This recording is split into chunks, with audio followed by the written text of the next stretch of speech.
Here we are. It's Monday night again. Facebook Live. Joette Calabrese here. And waiting for folks to join me. I'll take a sip of water while I'm waiting for... Hi, Tammy.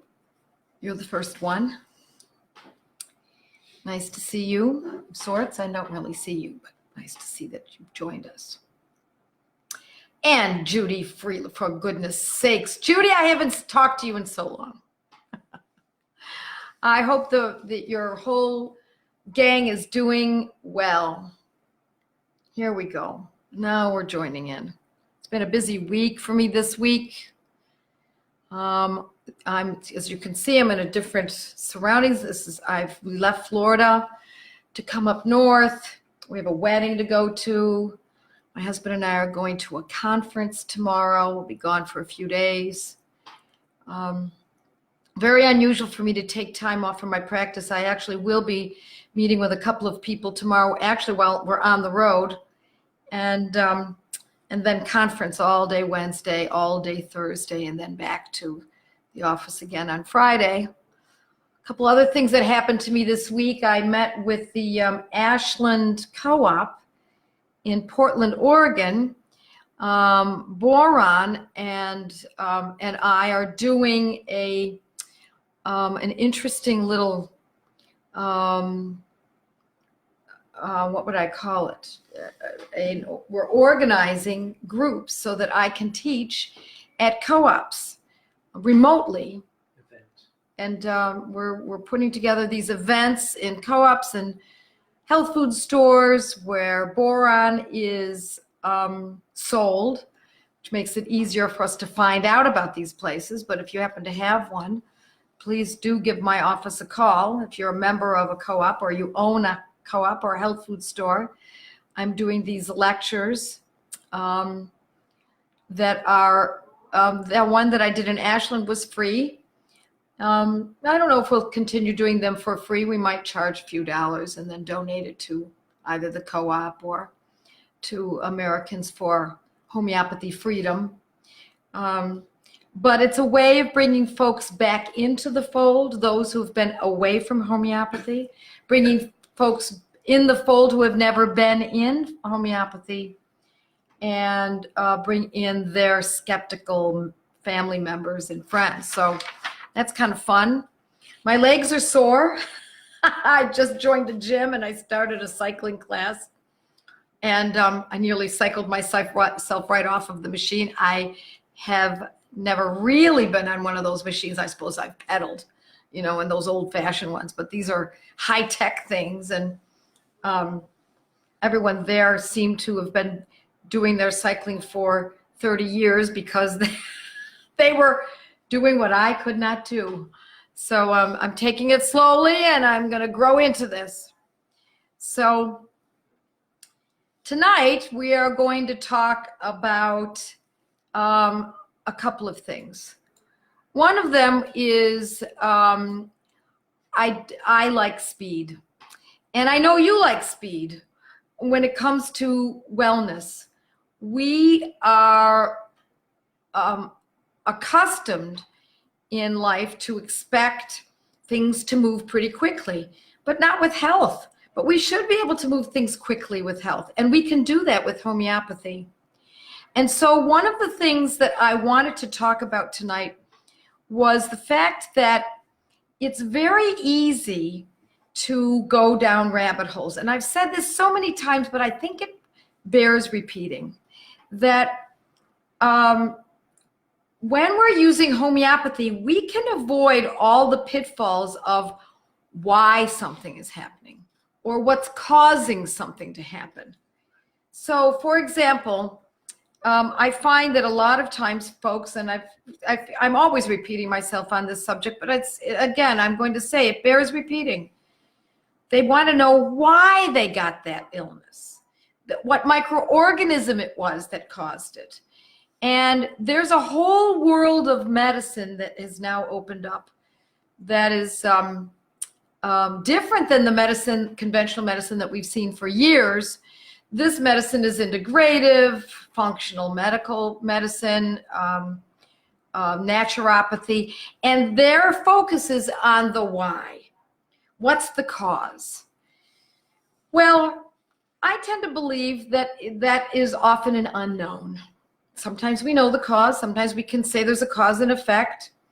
Child has an antibiotic and the ear infection goes away, then another antibiotic and the ear infection goes away, another antibiotic and the ear infection goes away, antibiotic, another ear infection goes away, and then bam, the child can't have gluten or dairy anymore. So we can kind of say that that's the cause, but it matters not. It really matters not what the cause is. Because what we're going to use for that medicine, what medicine we're going to use is not dependent on what necessarily caused it, but rather what the name of it is, colitis, what organ, well, we know if it's colitis, it's the colon, and how it's presenting. So last week I talked about Allium CEPA. Allium, A-L-L-I-U-M, CEPA, C-E-P-A. Allium CEPA, which is made from onion. And I explained that it's really great for runny eyes, lacrimation, runny nose, upper lip excoriating from the runny nose, or maybe not, just excoriation. And these are symptoms that are associated with when someone chops up an onion. These are the symptoms that most people will experience: runny eyes, runny nose, upper lip excoriating, and the liquid that's coming is clear and watery. So what we love about Allium CEPA is that we can use that without knowing the why. So if someone has hay fever, it may turn out, if they go to an allergist or a functional medical doctor or someone like that, that they will say, oh, the reason you have this hay fever is because you have heavy metals. The reason you have this hay fever is because of the tree buds are blossoming. The reason you have this hay fever is because, and they come up with all the reasons.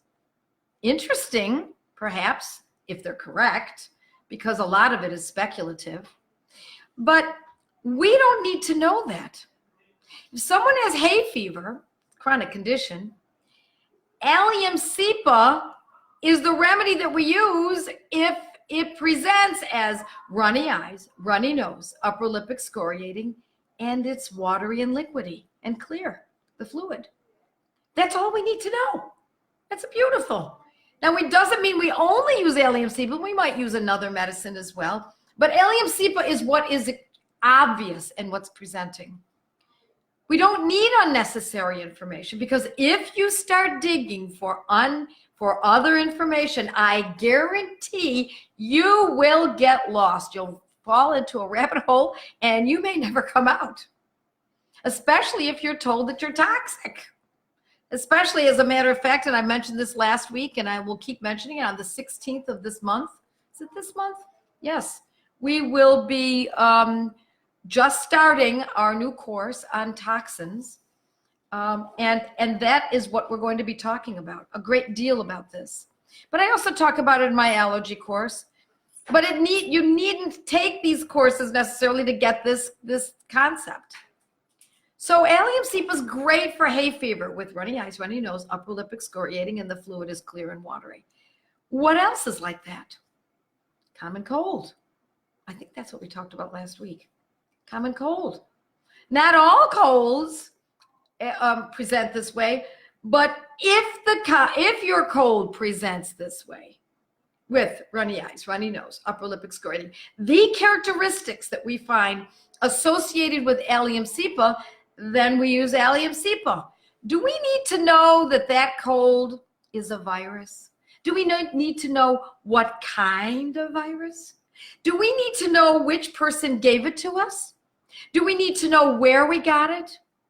Do we need to know that we're always getting these colds, hence we have to find out why we're always getting these colds? We use Allium CEPA. It's that simple. So in other words, we cut out all the red tape, essentially. We cut out all the gobbledygook, all the tests, all the fears, all the anxieties, all of the the truly often unknowns, and we put it right into practice. Allium CEPA. We can do that with belladonna. Belladonna has redness and heat. There are other aspects of it as well. I won't go into the whole picture of belladonna because we're going to talk about it in our Materia Medica as we get into the bees down the line. But we have redness and heat. Now, what's red and hot and painful? Well, a sore throat can be red, hot, and painful. A fever can be red, hot, and painful. A urinary tract infection can be red, hot, and painful. A carbuncle on the skin can be red, hot, and painful. Do we need to know what kind of sore throat that is, or what the microorganism is that's causing that red, hot, painful sensation in the throat? I mean, if we know that it's strep, then we know it. That's great. Do we need to know which bacterial infection or what bacteria, microorganisms might be colonizing in that carbuncle? No, we just need to know if it's red, hot, and painful, then it's likely belladonna. Do we need to know the microorganisms or the cause for the microorganisms to come forth, or the reason why we've been set up in this system, why our bodies are doing this? No. It's interesting. In classical homeopathy, you might want to know which miasm it is, and that might be useful. But to be honest, it's pretty obvious. So what we do need to know is the name of the condition. It's a sore throat. We need to know, or it's a carbuncle, or it's hay fever, or it's a fever. Those are conventional diagnostics, not its parasites, heavy metals, the MTHFR gene. We don't need to know all of that. Give me the old-fashioned diagnosis that your old-fashioned conventional doctor would come up with. But you can come up with it yourself. It's a sore throat. It's a carbuncle. So we need the name of the condition.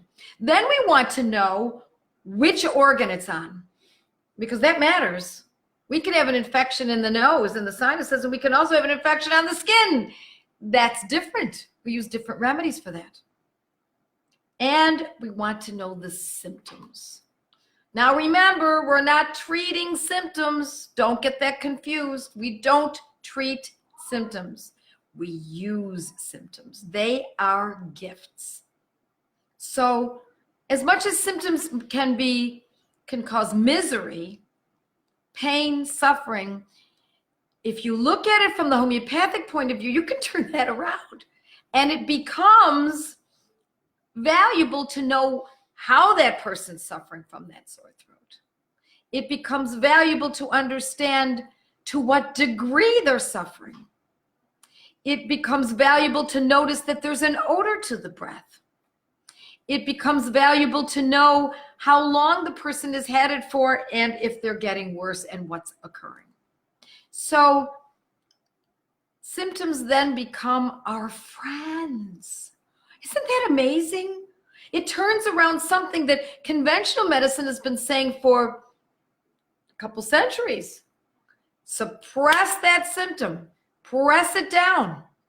But if we press down the symptom and we force it away, we force that fever away, we force that infection away, it is like pressing down on a water balloon, and it bulges up somewhere else, and you'll have to press down there, and then it bulges up somewhere else, and you'll have to press down there.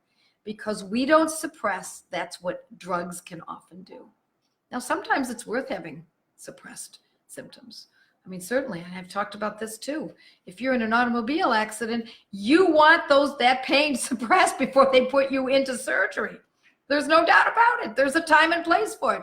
But if we have a medicine that can use the symptoms, the name of the condition, and which organ it is, and choose a medicine, choose the medicine around that cluster of knowledge, that does not suppress symptoms, that does not cause kicking the can down the road, like that example I just gave with ear infection, antibiotic, ear infection, antibiotic, ear infection, antibiotic, now gut problems.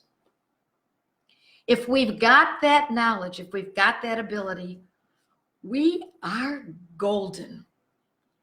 It's clean.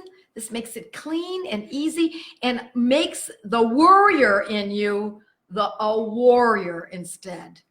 Because it's very easy to worry too much about health and about what we're seeing. But if you look at those symptoms as something that is valuable now, instead of worrying, you can utilize them. So we're going to use clean, available, obvious set of symptoms that are clearly identifiable. So how did we get into this? How did it turn out that we are so attuned to not being able to take care of our families? How did this happen? I mean, how is it possible, when you think about this, that it took us all so long to get to this point where we've decided that we're going to take care of our families as best we can? I mean, certainly we have to acquiesce sometimes. There are times when we don't know what to do, and we do need the care of a good doctor, and that's worth your effort to try to find someone good. But how did it turn out that how was it possible that we believed that nursing was barbaric? Yes, folks. My mother, who gave birth to me nearly 67 years ago, was told by the doctor that nursing her baby, me, was very unscientific. And how would she know that I was getting the right amount of milk? And that it was downright barbaric and very old-fashioned and very uncool, without using that word. I'm sure he didn't use that colloquialism, but it was uncool for her to even consider nursing.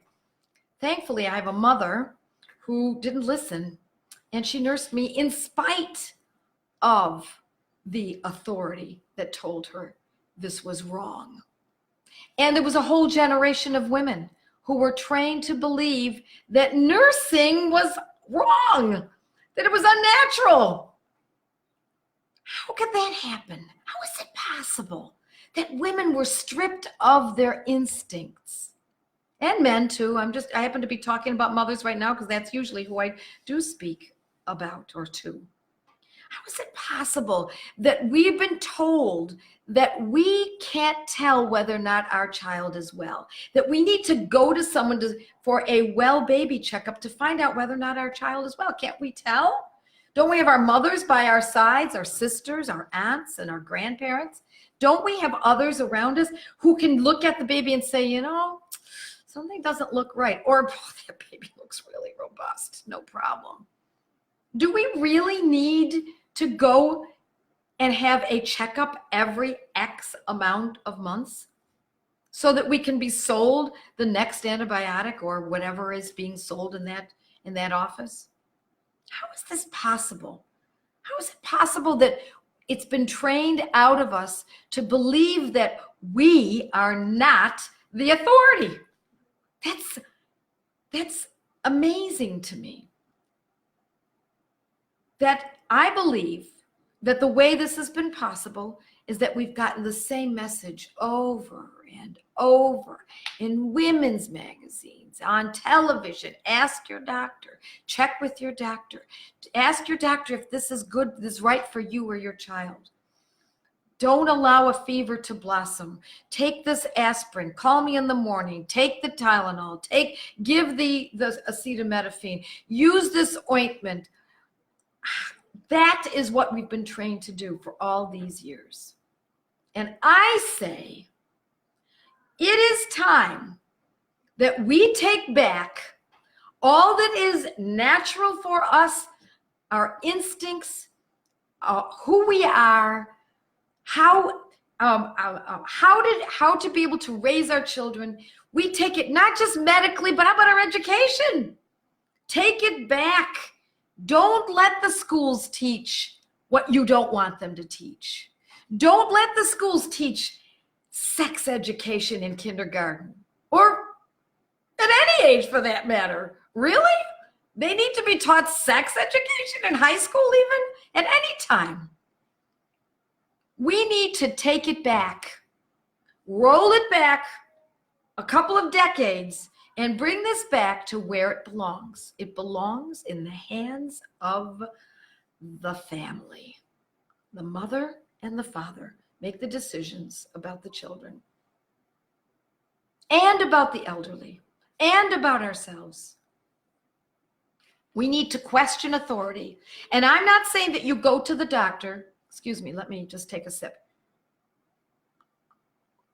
I'm not saying that you go to the doctor and argue. Don't do that. Take that information, go home with it. Okay, now you make your decisions based on what you've learned if you decide to go to the doctor for that particular event.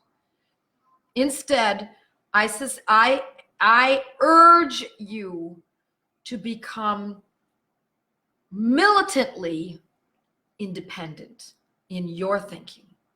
You don't even need to discuss it with anyone, although it's not a bad idea to talk to your friends about it, and your mother and your father, and of course your husband, of course.